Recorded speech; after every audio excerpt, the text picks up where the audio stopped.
and very important. Yeah, International Men's Day is not just one day event. Yeah, to appreciate men. Yeah, Yeah. correct, correct. Mm. Yeah. We So what? actually have a spin-off. We Sorry. actually have like World Day of the Boy Child or International Boys Day on the 16th of May. Uh-huh. So it's a time when we focus on the boys because a lot of Mm. men, when I do counseling or we go to seminars or workshops, they talked about the trauma they experienced as a child. So I decided to have this World Day of the Boy Child on the 16th of May so that in Mm. May, a lot of men's groups also promote this International Boys Day or World Day of the Boy Child to look at Mm. some of the issues that the young men, future men, would Mm. experience. And these are the boys. The boys are our future men. Yes. Yeah. I mean, from a boy to become a man, it takes a lot of, nobody teach us how to become a man.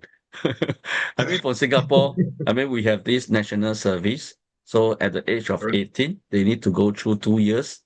And after that, when they graduate or you know, pass out from the national service, they are supposed to be a man. But most of them are still like a big boy. Yeah. Oh, yeah. I find that there are certain countries. I remember certain countries that they have this what rally or something or a special occasion to Yeah, transform to turn a boy to become a man, some kind of that, right? correct. A Rachel or Richard or kind of thing. Yeah. Mm. They're very Yeah, yeah. interesting. And even Yeah. ancient cultures, Mm. primitive times had where men had to learn to use, young boys had to learn to use a bow and arrow or spear to kill an Ah. animal to Uh, become a man. So it's not something modern, but since ancient times, mm, there was a sort of initiation where the boy is a teenager. When he's mm, 16 or 15 years, he has to use one of the weapons to see if he could become a man. And if some other boys, a small amount of boys, were put aside, they mm, lived with the women and they would become the priests. So ancient cultures had segregated the men, men who were supposed to become warriors, men who were supposed to become farmers. So we see this, initiation even thousands of years ago. yeah. But now nobody bother about it anymore. Okay, yeah. And what do you think about this? I mean, the role model, okay, the current, I mean, role model of whether it be a husband or a father play in this shaping the next generation of men. Yeah. Mm, I think it's a good question because the men today lack positive male role models. mm, There are role models out there, but they might be negative, might have a mm, bad influence.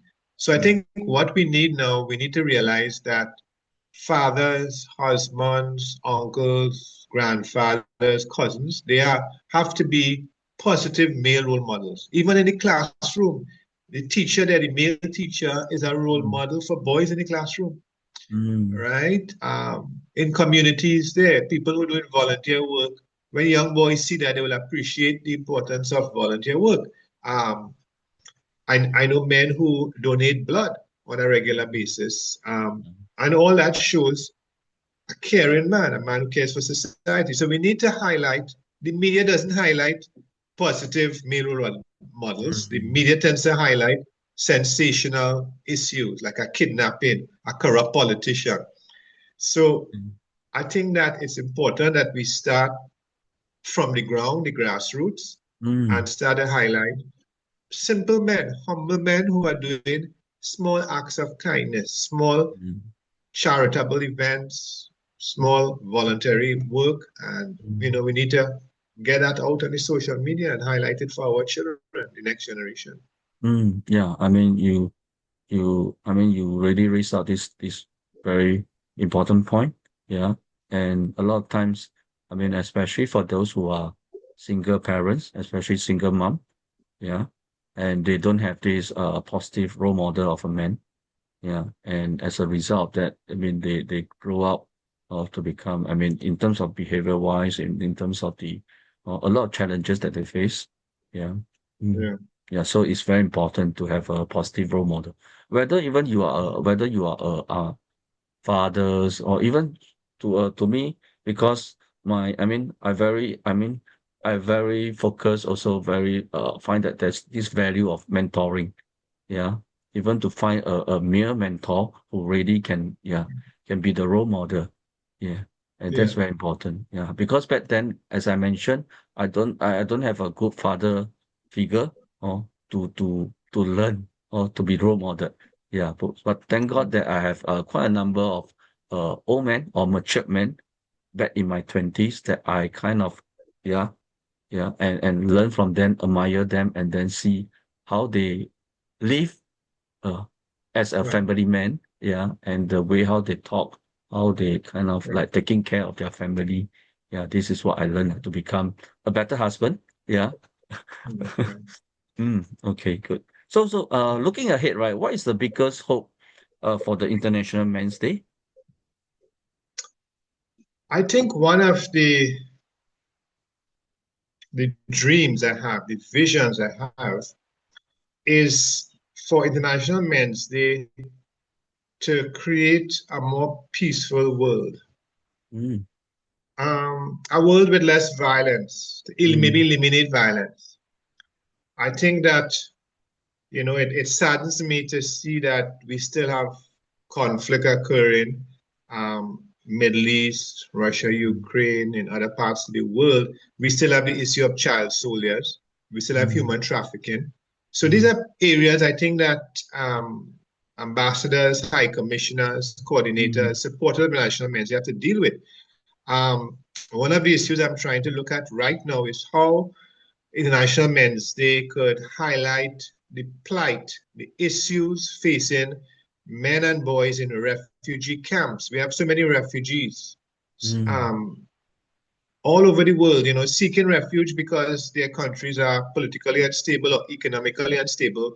So mm, I'm trying to reach out, to those men who might have no hope. Those young boys who don't go to school, they don't have access mm, to food or education or running water, living in poverty in these refugee camps. mm, How could we, as International Men's Day, um, deal with this, address these issues, encourage governments to, be more peaceful, encourage governments to take care of their citizens, because other times mm, governments waste money. So mm, I'm hoping that International Men's Day could be a bit more vocal and mm. highlight these specific issues, as I mentioned, like human trafficking, poverty, refugees. Wow. Okay. That's a big vision that you have. Yeah. Yeah. Mm. Yeah. It will take yeah, some years And to of course, really actualize it yeah, in and I many think ways. what I've been trying to do in the last 3 years, 3 or 4 Mm. years, is encourage men to understand the protecting the environment, Okay. taking care of the environment. We have issues like global warming, we have the need for Mm. recycling. So I'm telling men that it's not just about men's day, it's not just about gender relations or masculinity, but it's how men relate to the environment too. Are we destroying the environment or are we caring for the environment? Caring for your family could be extended to caring for the environment. Mm. Wow. Nice. Yeah. So if there's a young man is listening right now to our interview, yeah, with you, yeah, and feeling lost. So what would you like to say to this young man? I would like to say, to the young man to get involved in IMD Singapore, to meet you and your team and find out how they could help out the men in Singapore, how they could help out, men in another Asian country. Maybe they might have a relative who migrated to Hong Kong or Mm, Taiwan or China.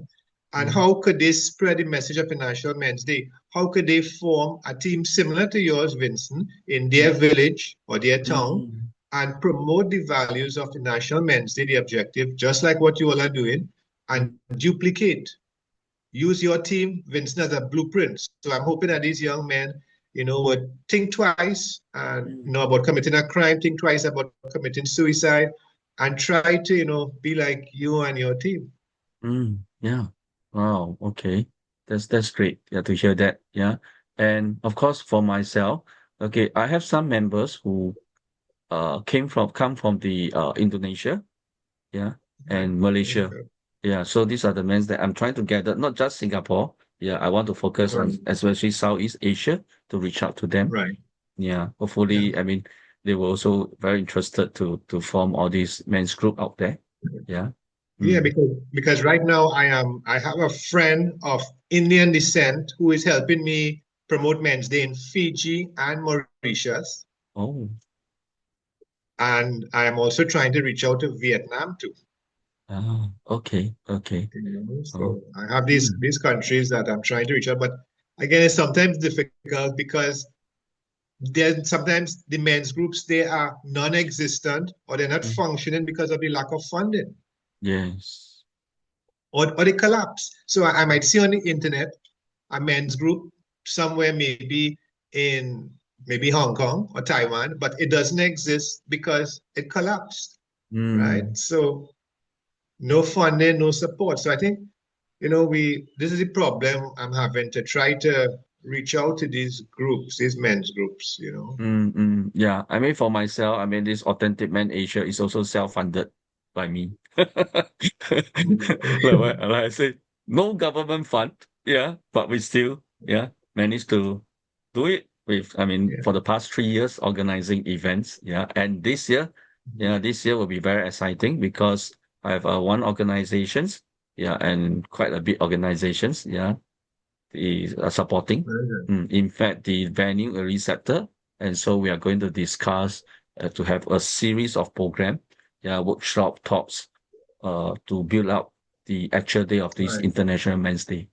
Yeah, and I Oh, hope to cool, cool. gather. Yeah, and I also hope to gather because Singapore is a multicultural, yeah, multi Yeah, races. yeah, Yeah, and I hope to right. like gather, or I mean, yeah, different races and coming to celebrate the International Men's Day. Yeah. And this is something Very that, good, very yeah, good. yeah, this is something that I'm excited. Oh, and of course, I mean, I hope to even to get, I mean, some governments like kind of, yeah, the member of parliaments, yeah, to involve or to be the guest of honor, yeah, and to Cool. grace the event. So this is something that I just have this vision, have a dream, and just do it. Very good. Right. Yeah. I Okay. want to congratulate you. Congratulate you and every single member of your team for the good job you're doing because I know what you're going through. I take out money from my pocket, Mm, personal expenses to do bookmarks, rent venues, provide refreshments, mm, decor. So it's a challenge, but mm. the future results, will certainly, benefit society. Okay. The impact later on. Yeah. I mean, yeah, in my 50 right now, yeah, I'm looking for, yeah, I'm not looking for a success kind of thing. I'm looking for more on to live a significant life, lah. Yeah, and hopefully leave a Yeah. legacy behind. Yeah. Okay. Yeah. That others Uh, will continue. That others will yeah. continue that legacy. Yeah. Yes. Thank you very much, Jerome, for the interview today. Yeah. And thank you once again. And thank you for appointing me as the ambassador, okay, of International Men's Day for Singapore. Thank you. You're welcome. I'm honored to be associated with you. Yeah. Thanks. Right, bye-bye.